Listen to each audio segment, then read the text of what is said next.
I am J. Drew Sheard, the presiding bishop of the Church of God in Christ and senior pastor of Greater Emmanuel Institutional Church of God in Christ in Detroit, Michigan.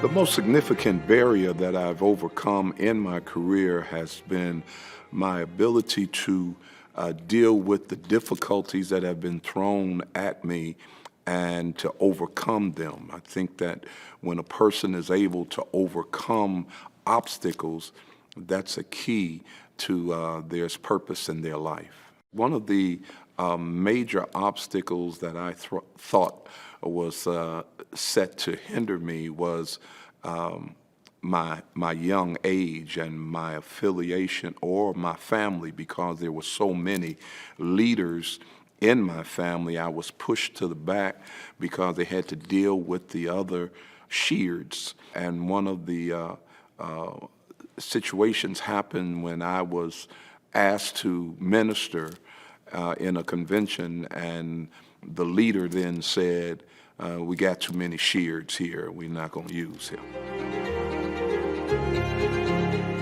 I pray that those experiences that I've had, such as being pushed to the back because of my family affiliation or my age, will inspire young people to look at me and hear my testimony and be able to realize they too can overcome any kind of obstacles, any roadblocks that people put in their way.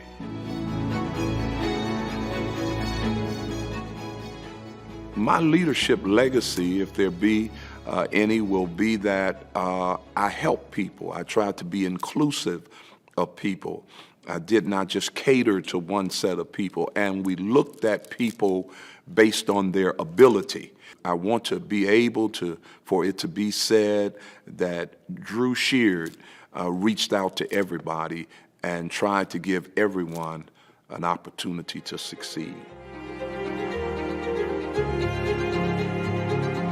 I'm doing things now to continue, hopefully, my legacy by having young people in my inner circle, and by allowing young people to have a platform to speak and to share their talents, and then we tap into them and help develop them. I think that leaders' responsibilities, one of their responsibilities is to nurture the next and coming generation of leaders. Secure leaders develop leaders. There was a moment when I realized the power of my influence when I saw a young man get up and he began to make reference to me in a way that I just hadn't imagined. He began to say how I had influenced him and how I had inspired him to be a family man and a good husband. And that was a blessing to me because he's one of the leaders that I've watched develop over the years. Looking back on my career, I'm hoping that it will be noted from my leadership style that I was very fiscally intent. I was intent on making sure that the entity or entities that I had involvement with were in much better shape than I found them. And I think that I have achieved that. I hope that people will look back at my history and be able to say that he did that. The reason that fiscal integrity is so important is because so many leaders have been, if you will, taken down about their responsibility fiscally.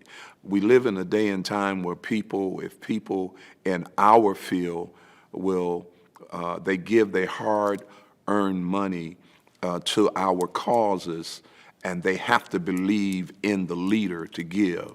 And if they have no trust, if they don't believe in our vision, they don't believe that we'll do what we say, then they won't give, and thereby our vision won't be able to become manifested.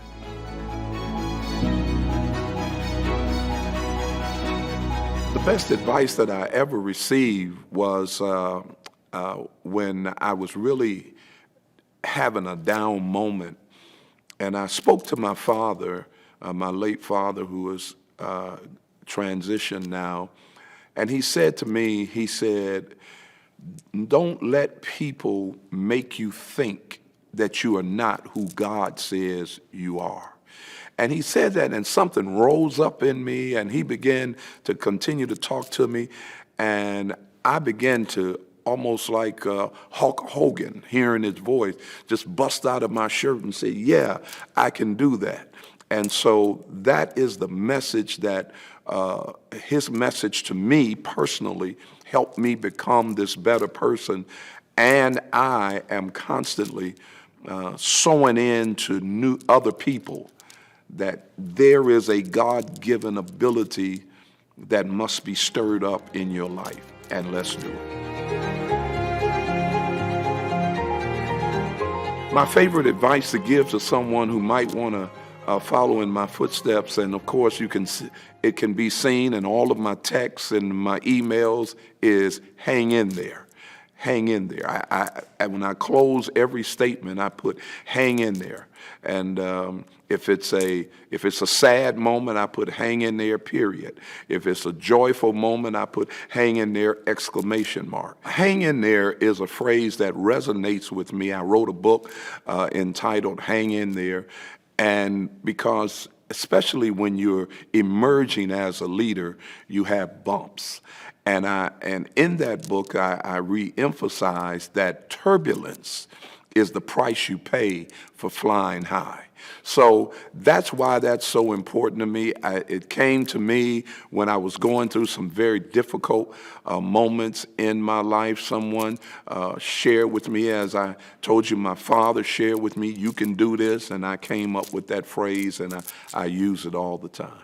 So I want to encourage people to keep doing what God has set before them.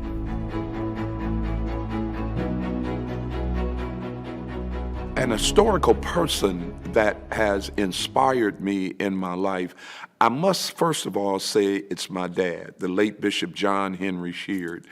He inspired me. He came from picking cotton in Mississippi as a very, very poor child, and he made success. Perhaps if that does not qualify as a historical person, I must say that the Reverend Dr. Martin Luther King has been an inspiration. Just to read what he has said and to hear his speeches is certainly inspiring.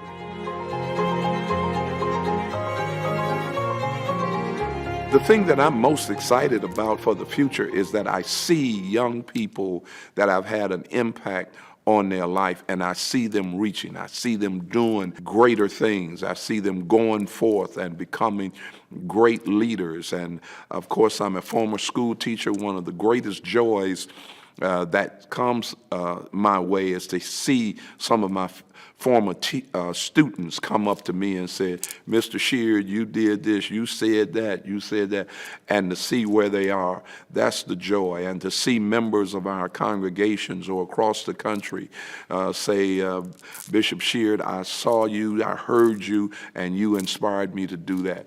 Seeing people exceed is the greatest joy for me, and to know that I had some minute part in their success.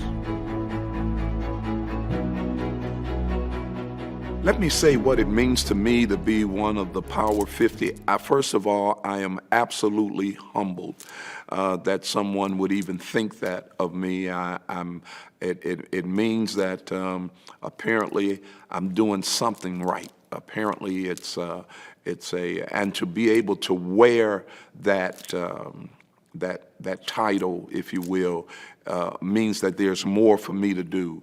I have unfinished business. I got some more people to reach. I've got some more people to inspire. I've got some more conversations to have, some more lessons to teach, some more sermons to preach.